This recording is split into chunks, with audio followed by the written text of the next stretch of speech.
welcome back to my channel. Welcome if you are new. Today I'm going to show you how to do a dip powder marble. This is just the way that I do it, and I'm going to be trying out this tray for the first time today.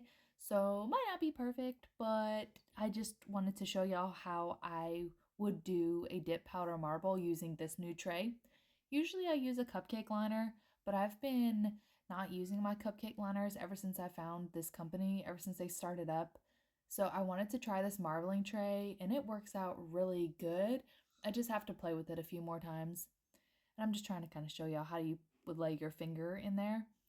But we are going to be doing a dip powder marble today, and I enjoy doing them. I think they're fun. Dip powder doesn't, marbles, dip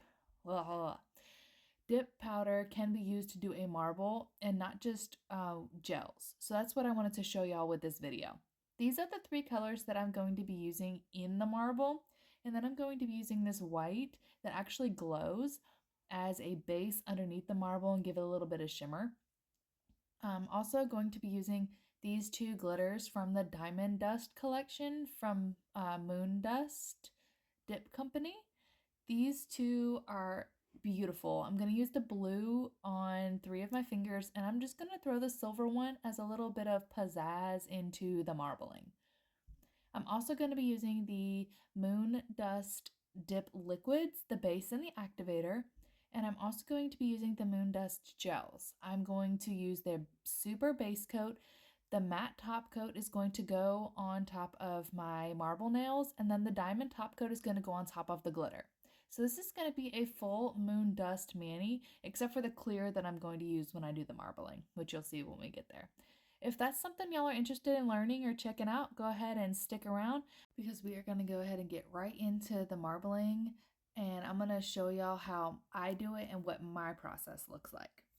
So what I am going to do is I'm going to go ahead and do my first layer on camera for you guys, and then it just gets kind of repetitive. So I'm actually going to finish up the base layer and the glitter layers off camera so that it just doesn't get too long and too repetitive, so that we can focus on the reason we are all here, which is the marbling. So I'm just going to do one layer of the Purity, the white color, which is called Purity. I'm going to do that on the middle finger and the ring finger. And then I'm going to do one layer of the glitter on the pinky, the index finger, and the thumb. And then I'm going to go ahead and finish up the layers. I'm going to do a little bit of shaping up of just a tiny bit of shaping of the edges. And then I'm going to come back and we are going to do the marbling together. And then I will come back and kind of talk you guys through my process when we get there.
I said, I went ahead and did a couple of layers. I ended up doing 3 layers of the glitter, 1 layer of purity, but I went ahead and actually dipped the glitter nails in clear so they are ready to go ahead and be activated before we even start messing with the marbling. I'm going to go ahead and get them finished up to the point where I'd be able to file them as soon as we finish. So I'm going to go ahead and just make sure that I get those taken care of. I do 2 layers of activator on all of my nails just to make sure that the dip powder hardens up really nice so that I can file without any problems. I do like to throw a clear top on my glitter no matter if it needs it or not, because sometimes I tend to overfile and I never want to file into my glitters. Just my process, what I do. You don't have to, but I don't like to live that far on the edge. All right, the reason we are all here, the marbling tray.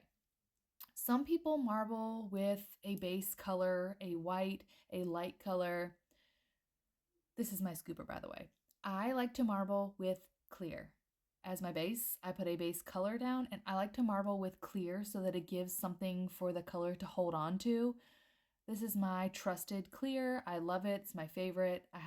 This is a brand new clear, so it's not contaminated with any colors. So now I'm just going to pour some in here. I've, like I said, never done this before with this tray. So I'm just trying to see what a good amount is. Spoiler, I used too much clear. I could have probably stopped at the first pour, but I hadn't done it before and I wanted to make sure that with my long nails that I had plenty to use. Also, just food for thought to keep in mind when you're doing this, you will not be able to use this clear or whatever color goes into this tray. Again, it will be trashed at the end. Clumsy. It will be trashed at the end because the colors are going to be mixed. I mean, unless you like the color that it gets mixed to, you're not going to be able to reuse it as any specific color except for the new color that you make. All right, so I'm going to take my little scooper, and you see I changed my hand way I do it because it is just easier to tap the color in because you don't need a lot at all. You just tap it in. It's just easier to hold the utensil or whatever you're going to use that way, just because it makes the tapping just a little bit easier. I'm just throwing on a glitter layer on the bottom just so that it will show up on top, a little bit of the glitter. Just want a little bit of a sparkle in it.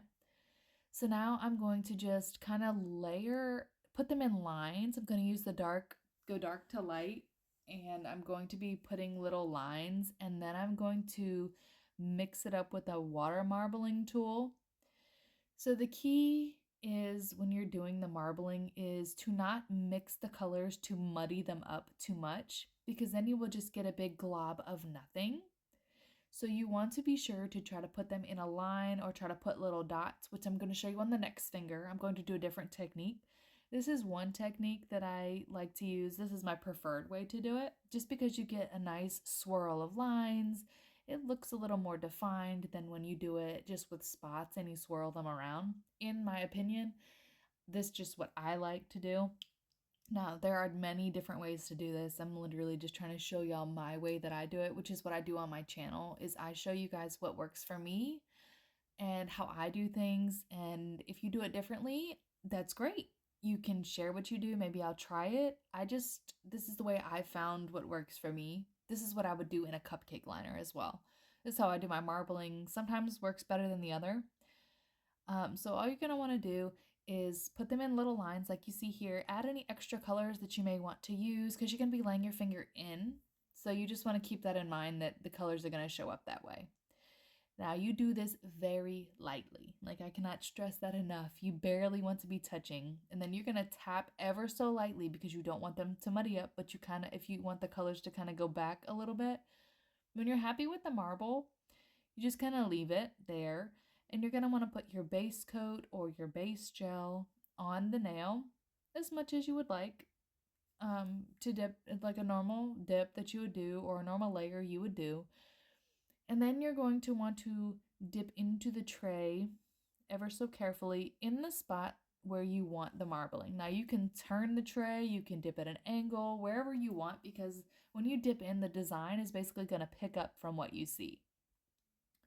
So as you're going to see here, I'm just going to kind of pat it in. I tapped in where I wanted it initially, but then I wanted to make sure that I got all of the nail covered, which I didn't at first. So I had to go back in just a little bit and get it on the sides. And this is what it looked like. Super simple. I'm only going to do one layer.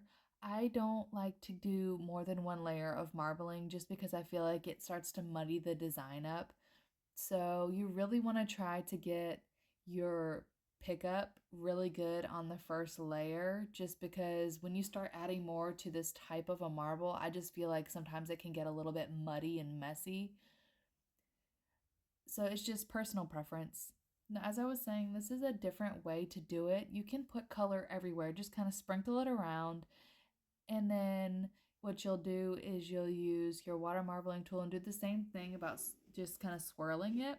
But it just gets a different design. And you'll notice whenever I show you after I've dipped that it looks just a little bit different. It still looks good, but it's a little bit different. Also, I started with a already muddy base. I could have dumped the clear out and restarted completely from the beginning, but I was not about to do that because that's just wasting it. So, and plus I wanted to try this way anyway. Oh, don't forget a little bit of sparkle to throw on. And then, I mean, that's pretty much it. It's really easy and you honestly can't mess it up. It may get a little bit muddier than you want when you're trying it out. But I mean, you just really have to find your technique. You can't really mess up a marble or any kind of technique like this because it's meant to look messy and abstract. So I say give it a try. You know, this little tray made it a lot easier to keep all of the powder in one place versus trying to balance it on a spoon like I used to do, or a cupcake liner. It's just, I really liked this way just because it kept it all in where I needed it to be.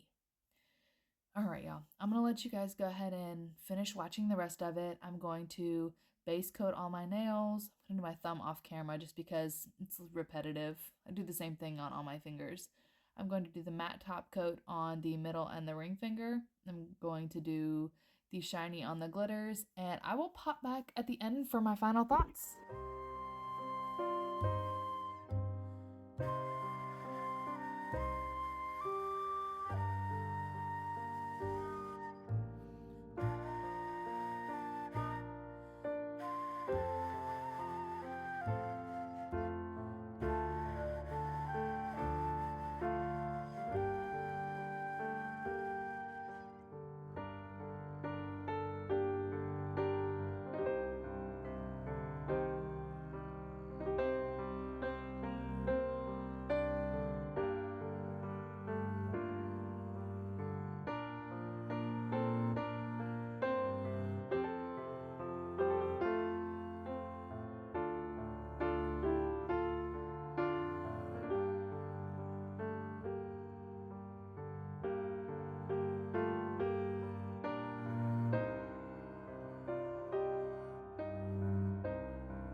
here we are all finished up.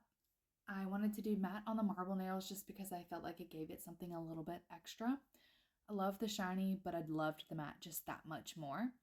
Also, don't forget to oil your cuticles at the end of your mani. You always want to make sure you're taking care of your hands. Skincare is so important. Also, I love this tray. Definitely 100% recommend it, and I will be using it again. I hope y'all found this video helpful. I hope you maybe consider subscribing and leaving me a comment. And I will see y'all in the next one.